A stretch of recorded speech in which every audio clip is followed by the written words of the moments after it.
నేడే జనతా మీడియాలో చందాదారులుగా చేరండి. మీ బంధుమిత్రులను కూడా చేర్పించండి. సంవత్సరం చందా కేవలం 1000 రూపాయలు మాత్రమే. ప్రతిరోజు బ్రేకింగ్ న్యూస్ చూడండి. సార్, ముందుగా మా జనతా మీడియా న్యూస్ ఛానల్ తరపున గురజాల మండలం పులిపాడు గ్రామ తెలుగుదేశం పార్టీ నాయకులు కార్యకర్తలతోటి ముఖాముఖి. పార్టీ గెలిచి 2 సంవత్సరాలు పూర్తిగా వస్తుంది. త్వరలో స్థానిక సమస్యలు రాబోతున్నాయి. మరి కార్యకర్తగా మీ గురించి ఒక 2 మాటలు. మీరు ఎప్పటి నుంచి పార్టీలో పనిచేస్తున్నారు, ఇప్పటి వరకు మీరు ఏమేమి పదవులు చేపట్టారు, పార్టీ కోసం మీరు ఎలా కష్టపడ్డారు అనేది ముందుగా మీ పేరు, మీ డీటెయిల్స్ చెప్తారు. సార్, నేను తమ్మిశెట్టి పుల్లారావు, పులిపాడు గ్రామం మాది. నాకు ఊహ తెలిసిన నుంచి టీడీపీ పార్టీ అభిమానం. నాకు చిన్నప్పటి నుంచి అభిమానం, ఎన్టీఆర్ అంటే అభిమానం. ఎన్టీఆర్ మీద అభిమానంతో పార్టీలో మేము కొనసాగుతున్నాం. చిన్నప్పటి నుంచి ఏ పార్టీలో అయితే మేము ఉన్నామో అదే పార్టీ 2021 మార్చిలో నాకు టీడీపీకి అవకాశం వచ్చింది. బీసీ రిజర్వేషన్ వచ్చింది పులిపాడు. నాకు టీడీపీ పార్టీ అవకాశం ఇచ్చింది సర్పంచ్కి పోటీ చేయమని. నేను సర్పంచ్కి పోటీ చేసిన సార్. చేసి వైసీపీ వాళ్ళ చేతిలో ఓడిపోయిన 5 సంవత్సరాలు పూర్తవుతుంది సార్. వచ్చే నెల 2వ తారీఖుకి 5 ఏళ్ళు పూర్తయిపోయింది నేను ఓటమి పాలై. ఈ 5 సంవత్సరాలకు గాను కనీసం టీడీపీ పార్టీ నాయకులు కానీ, లోకల్ లీడర్లు కానీ, మండల స్థాయి లీడర్లు కానీ, ఎమ్మెల్యే గారు కానీ, ఎరపతినేని శ్రీనివాసరావు గారు కానీ, ఆ రోజు శ్రీనివాసరావు గారు ఏమని హామీ ఇచ్చారు సార్, గురజాల్లో నువ్వు పులిపాడు బీసీ అభ్యర్థిగా ప్రకటించిన నువ్వు పోటీ చేయి, నీకు ఏదైనా నాది బాధ్యత అని ఆ రోజు హామీ ఇచ్చిండు సార్. ఆ హామీ ఇప్పటికి 5 సంవత్సరాలకి ఒక్కరోజు కూడా పార్టీ తరపున ఓడిపోయిన వ్యక్తి, పులిపాటులో ఒక సర్పంచ్ అభ్యర్థి ఓడిపోయిన వ్యక్తి ఉన్నాడు అని ఇప్పటికీ సార్కి తెలియదు సార్. నేను ఎవరో కూడా ఆయనకి తెలియదు. ఆ ఒక్కరోజు మాత్రమే నన్ను పిలుచుకొని నువ్వు అభ్యర్థిగా ప్రకటించిండు. 5 ఏళ్ళు పూర్తవుతున్నా ఇప్పటికీ నేను ఎవరో ఆయనకి తెలియదు. 2024లో అసెంబ్లీ ఎలక్షన్లో గడప గడప తిరిగి నేను ఓడిపోయినా సరే నా పార్టీకి వెళ్తే నాకు న్యాయం జరుగుద్ది, నేను ఓడిపోయినా ఇబ్బంది లేదు, నా పార్టీకి గెలవాలా, గెలిస్తే నాకు న్యాయం జరుగుద్ది అని నైటు పొగులు 15-20 రోజులు కష్టపడ్డాను సార్. మేము కష్టపడి నేను ఏ ఊరు అయితే ఓటమి పాలైనో 700 ఓట్లు చిల్లర ఓటమి పాలైనా అదే ఊర్లో 1400 మెజార్టీ తీసుకొచ్చినాం సార్. మేము అందరం కలిసి, నేను ఒక్కనే కాదు సార్, అభిమానులు అందరం కలిసి, కార్యకర్తలు నాయకులు అందరం కలిసి 1400 మెజార్టీ తీసుకొచ్చినాం. ఎందుకు సార్? మేము ఓడిపోయినా సరే పార్టీ గెలిస్తే మాకు న్యాయం జరుగుద్ది అన్న నమ్మకంతో నైటు పొగులు కార్యకర్తలను బతిలాడుకున్నాం, వైసీపీ కార్యకర్తలను బతిలాడుకున్నాం, మా పార్టీకి ఓటేయమని ఏదన్నా మీకు న్యాయం చేయగలుగుతాం అని వాళ్ళకి హామీలు ఇచ్చినాం. మేము ఆశపడ్డాం, కానీ మాకు ఆశ నిరాశ అయిపోయింది సార్. పార్టీ గెలిచి 2 సంవత్సరాలు అయినా కానీ ఇప్పటికీ నేనెవరో కూడా ఎమ్మెల్యే గారికి తెలియదు, లోకల్ లీడర్లకు తెలియదు, మండల స్థాయి లీడర్లకు తెలియదు. కనీసం మరి నువ్వు ఓడిపోయి 5 సంవత్సరాలు అవుతుంది, 70-80 లక్షలు ఖర్చు పెట్టినావు సర్పంచ్కి, మరి నీ పరిస్థితి ఏంటి అని ఒక్కరు నన్ను పలకరించిన దాఖలాలు లేవు సార్. మా మండల కన్వీనర్ జమ్మిగుంపల్లి లక్ష్మీనారాయణ గారు నాకు ఆర్థికంగా 2 లక్షలు సాయం చేశారు సార్ హోటల్ పెట్టుకోమని. ఆయన హోటల్ పెట్టుకోమని చెప్పలే, 2 లక్షలు ఆయన ఆర్థిక సాయం చేసిండు. దాని మీద నేను హోటల్ పెట్టుకొని జీవనోపాధి కొనసాగించుకుంటున్నాను సార్. నేను ఎవరి మీద ఆశపడలేను. రాబోయే 4-5 నెలల్లో సర్పంచ్ ఎలక్షన్లు ఉన్నాయని ఈరోజే పేపర్లో చూసిన సార్. నేను 6 నెలల తర్వాత సర్పంచ్ ఎలక్షన్లు ఉంటాయని బాబు గారు పేపర్ స్టేట్మెంట్ ఇచ్చిండు. చూసిన ఈరోజు నేను పేపర్, ప్రతిరోజు పేపర్ చూస్తా సార్. ఏ రోజు ఏం జరుగుద్దో మనకి ఆశ. 5 ఏళ్ళు నన్ను బట్టి మీరు మరి 2 సంవత్సరాలు అవుతుంది మరి ప్రభుత్వం వచ్చి, మరి మీ సమస్యను ఎమ్మెల్యే గారి దృష్టికి తీసుకెళ్లారా? అసలు ఎమ్మెల్యే గారు మమ్మల్ని కలిసే అవకాశం కూడా ఇవ్వరు సార్. ఎమ్మెల్యే గారు కలిసే అవకాశం కూడా ఇవ్వట్లేడు. గురజాల వస్తాడు, దాచిపిల్లి వస్తాడు, పిడుగురాళ్ళు ఉంటాడు. పిడుగురాళ్ళు పోతే కార్యకర్తలు, నాలాంటి కార్యకర్తలు 100 మంది ఉంటారు. కలిసిన ప్రయోజనం మాట్లాడుకోవడానికి లేదు.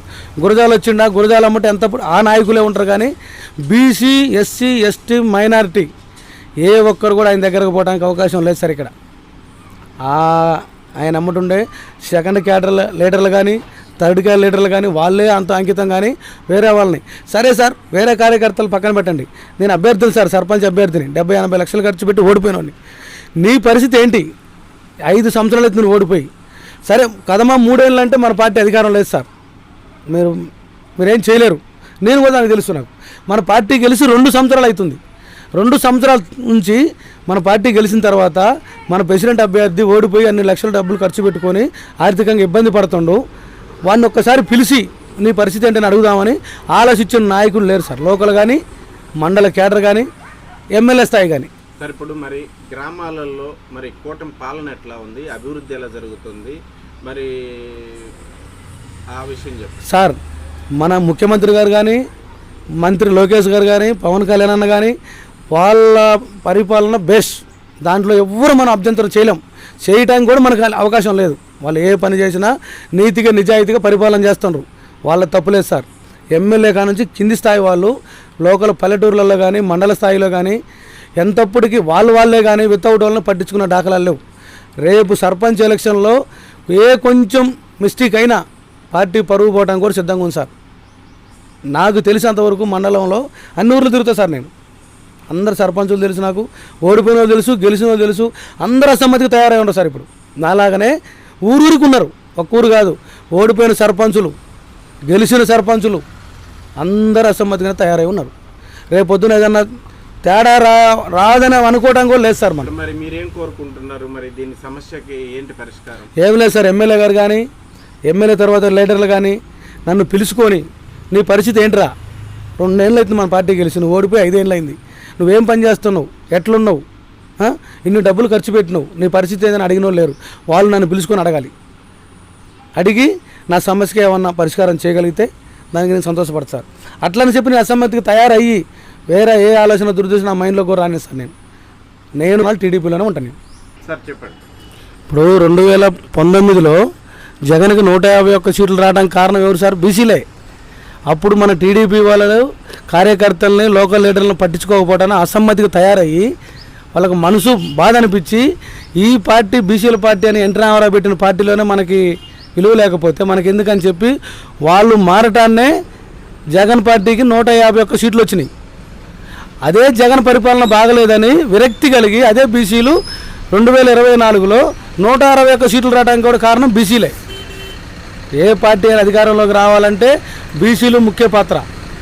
అలాంటి బీసీలని చంద్రబాబు గారు 2019లో 24లో ఎట్లనో ఇప్పుడు కూడా అదే స్థాయిలో ఇబ్బంది పడుతున్నారు. కాబట్టి దయచేసి బీసీలని కార్యకర్తల్ని వాళ్ళని గుర్తించి కష్టపడే కార్యకర్తలను గుర్తించి వాళ్ళకి ఏం తప్పు జరుగుతుంది, మీకేం కావాలి, మేమున్నాం అన్న ధైర్యం ఇచ్చి వాళ్ళని ముందుకు నడిపిస్తే వచ్చే నెక్స్ట్ ఎలక్షన్లో కూడా పార్టీకి ఎటువంటి ఇబ్బంది ఉండదు సార్. లేదు అంటే 2019లో జరిగింది ఏదో అంతకాడికి ఘోరంగా సవి చూడాల్సి వస్తుంది. అది మన ఒక్కలం అనుకుంటే కాదు సార్. రాష్ట్ర వ్యాప్తంగా ప్రతి నియోజకవర్గంలో ఇట్లే ఉన్నారు. నాకు తెలుసు సార్. మాచర్ల నియోజకవర్గం, గురజాల నియోజకవర్గం మొన్న 3 నెలల క్రితం నేను గుంటూరు వచ్చిన. పోయేటప్పుడు ట్రైన్లో అదే ముచ్చటి, వచ్చేటప్పుడు ట్రైన్లో అదే ముచ్చటి. గుంటూరు జనరల్ హాస్పిటల్లో 15 రోజులు ఉన్నా సార్. నేను ఆ కూతురు డెలివరీ అయితే 15 రోజులు ఉన్నా. ప్రతిరోజు సాయంత్రం మేము బయట కూర్చొని టీ తాగడానికి టైంపాస్కి బయటకు వస్తే నియోజకవర్గ ప్రజలందరూ ఊరికొకళ్ళు 2 ఉంటారు సార్ గుంటూరు హాస్పిటల్లో. ప్రతి ఒక్కళ్ళ నోటి ఇదే మాట సార్. ఎవరు బాధ ఎవరికి చెప్పుకోలే. నేను చెప్పుకున్న బాధ వాళ్ళు అంటారు, వాళ్ళు చెప్పుకున్న బాధ నేను అంటారు. ఉదాహరణకు సార్, పక్కన ఒక పల్లెటూరు ఉంది. ఎలక్షన్ రోజు హై స్కూల్ దగ్గర కంకర్రాళ్ళతో వైసీపీలు గొండాలు దౌర్జన్యం చేస్తే వాళ్ళకి భయపడకుండా కష్టపడి వాళ్ళని ఎదుర్కొని పార్టీకి మెజార్టీ తెప్పించుకున్న ఊర్లు ఉన్నాయి. అలాంటి ఊర్లలో ప్రతి టీడీపీ కార్యకర్త బాధపడుతున్నారు. వాళ్ళని గుర్తించండి సార్. దయచేసి వాళ్ళని గుర్తించి పార్టీకి ఎలాంటి నష్టం చేయకుండా చూసుకునే బాధ్యత మీ మీద ఉంది సార్. లేదంటే 2019లో ఏది జరిగిందో అంత కాడికి ఘోరంగా జరిగే సూచనలు కానొస్తున్నాయి ముందే. మన ఎమ్మెల్యే ఎలక్షన్ దాకా ఎందుకు సార్, సర్పంచ్ ఎలక్షన్లోనే ఈ 6 నెలల గడువులో బాబు గారు 6 నెలల గడువు చెప్పింది. ఈరోజు ఈ 6 నెలల గడువు లోపల పార్టీ కార్యకర్తల్ని, చిన్న లీడర్లని, నాయకులను కలిసి వాళ్ళ ప్రాబ్లాలు తీర్చకపోతే సర్పంచ్ ఎలక్షన్లోనే ఎఫెక్ట్ కనపడుతుంది సార్ మనకి. ఆ ఎఫెక్ట్ అనేది ఎమ్మెల్యే ఎలక్షన్ల మీద భారీ మూల్యం చెల్లించుకోవాల్సి వచ్చింది. అప్పుడు ఏమైంది సార్, ఓడిపోయిన ఎమ్మెల్యేలు బాగానే ఉంటారు సార్. బాబు గారికి, లోకేష్ గారికి, పవన్ అన్నకి వీళ్ళకి ఇబ్బంది అయిపోద్ది. ఇక్కడ లోకల్ ఎమ్మెల్యేలు నువ్వంటే బాయ్ అంటే బాయ్. ఎక్కడ సార్, ఇప్పటికీ రేషన్ షాపులు వైసీపీల చేతిలో ఉన్నాయి సార్. ఇప్పటికీ టీడీపీ ప్రభుత్వం గెలిచిందన్న సంతోషమే కానీ లోపల ఆవేదన చెప్పుకోరాకుండా ఉంది సార్. అది సార్ అభివృద్ధి, సంక్షేమం 2 ఎక్సలెంట్గా పనిచేస్తారు సార్. దాంట్లో ఏ ఒక్కళ్ళు కూడా దాన్ని వ్యతిరేకించడానికి లేదు.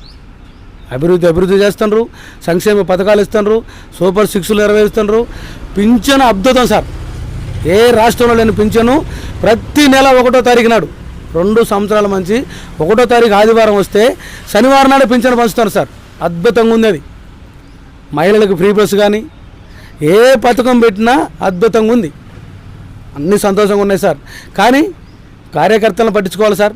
నువ్వు అభివృద్ధి సంక్షేమం చేస్తున్నారు మీరు, బాగానే ఉంది. మనకు ఓట్లు వేసిన కార్యకర్తల పరిస్థితి ఏంటి సార్? అభివృద్ధి సంక్షేమం చేయండి, కార్యకర్తలను పట్టించుకోండి. కార్యకర్తలను పట్టించుకోలేకపోతే రేపొద్దున కార్యకర్తలేగా సార్ పార్టీకి జెండా. మేము జెండాలు మోసినాం సార్. అవతల వైసీపీ పార్టీ వాళ్ళతో తన్నులు తిన్నాం, కేసులు పెట్టించుకున్నాం. వాళ్ళకి భయపెట్టినా భయపడకుండా మేము ఎదుర్కొన్నాం. అలాంటి వాళ్ళని మీరు అలాంటి వాళ్ళని పట్టించుకోకపోతే సామాన్యులను అంటే పట్టించుకుంటారు సార్ మీరు? నేను హామీలు ఇచ్చిన వాళ్ళు ఎంతోమంది ఉన్నారు సార్. ఎలక్షన్ అప్పుడు నాది హామీ, నేను సర్పంచ్ అభ్యర్థిని. రేపు పొద్దున మన పార్టీ గెలిచిందంటే నాకు ఏదో ఒక రకంగా సాయం చేస్తారు. ఆ సాయంలో మీకు కొంత సాయం చేస్తాను నేను. నా మాట సాగుద్ది, మీకు మేము సాయం చేయగలుగుతారని ఎంతోమందికి మాట ఇచ్చిన సార్. నేను ఇచ్చిన మాట నిలబెట్టుకోలేకపోయినా ప్రతి ఒక్కళ్ళు అడుగుతున్నారు, ఆ రోజు నువ్వేం చెప్పినావు, మాకు ఓటు వేయించుకున్నావు. వైసీపీ వాళ్ళని కూడా బత్తీలాడు దండాలు దశకాలు పెట్టి కాళ్ళు పట్టుకొని ఓట్లు వేయించినాం మీకు, మేము మాది హామీ అని. ఆ హామీలను మేమేం చేయాలి సార్? మాకే గతి లేదు, వాళ్ళకి మేమేం చెప్పాలి? ఇప్పుడు వాళ్ళు ఏమంటారు, నెక్స్ట్ ఎలక్షన్ ఉంది కదా చూద్దాం, తొందర ఎందుకు, దగ్గరలో ఉంది కదా, ఆ రోజు చూపిస్తాం మాదేందో అని అన్నట్టు మాట్లాడతాం. మన టీడీపీ వాళ్ళు అంతే మాట్లాడతారు, వైసీపీ వాళ్ళు అంతే మాట్లాడతారు. వాళ్ళకి మేమేం చెప్పాలి సార్? ఆ ఎమ్మెల్యే గారు వచ్చిందా, ఆయన చూసుకొని పోవటమే కానీ వీళ్ళెవరు? నా కొడుకు సార్ 26 ఏళ్ళు ఉన్నాయి, ఉన్న 2 ఎకరాల భూమి అమ్మి నేను పార్టీకి సేవ చేసిన సార్. పార్టీ కోసం, పార్టీకి పోటీ చేసి అభ్యర్థి దొరక్కపోతే నేనున్న పార్టీ కోసం, నాది హామీ అని ఎమ్మెల్యే గారికి మాట ఇచ్చి కష్టపడి నేను పోటీ చేసిన. ఓడిపోయినా సార్. రాజకీయం అన్నాక ఓడిపోవడం సాధ్యం. బాబు గారే ఓడిపోయిండు, మనం ఓడిపోవడం ఎంత? కానీ ఓడిపోయిన వాడికి న్యాయం చేయాలని లేదు సార్. 2 సంవత్సరాలు అవుతుంది కనీసం. నువ్వెట్లా, నీ పరిస్థితి ఏంది? నేను రియల్ ఎస్టేట్ వ్యాపారం చేసాను సార్. పార్టీని నమ్ముకొని పార్టీలో ఉండి లాస్ అయినా టీ కొట్టు పెట్టుకొని టీ అమ్ముకుంటున్నా కానీ కనీసం 1 లీటర్ అన్నా నువ్వేం చేస్తున్నారా, నీ పరిస్థితి ఏంది అని అడిగేటోళ్ళు లేరు సార్. మళ్ళీ పైగా టీడీపీ నాయకులే పోయినసారి బీసీలకు వచ్చింది, ఈసారి ఓసీలకు వస్తుంది. నీ పరిస్థితి ఏదో మాకు తెలియదు. మరి ఏంటి సార్ మాకు టీడీపీ పార్టీ? దీనికోసం ఈ మాటల కోసమే మేము పార్టీలో ఉండేది. చూడండి సార్, ఇప్పటికి నా బైక్ ఎన్టీఆర్ బొమ్మ ఉంటుంది సార్. వైసీపీ ప్రభుత్వం 5 సంవత్సరాల్లో కూడా ఎస్ఏలు కానీ సీఏలు కానీ బండి బొమ్మ తీయమన్నా నేను తీయలేను. అంత పిచ్చోని సార్ నేను. నా బొమ్మ బండి చెయ్యెత్తి ఒప్పుకోను సార్ నేను ఎన్టీఆర్ బొమ్మ మీద. అలాంటి నేను. నాకే ఈ రకంగా జరిగితే నా వెనకున్న వాళ్ళకి ఎట్లా సార్?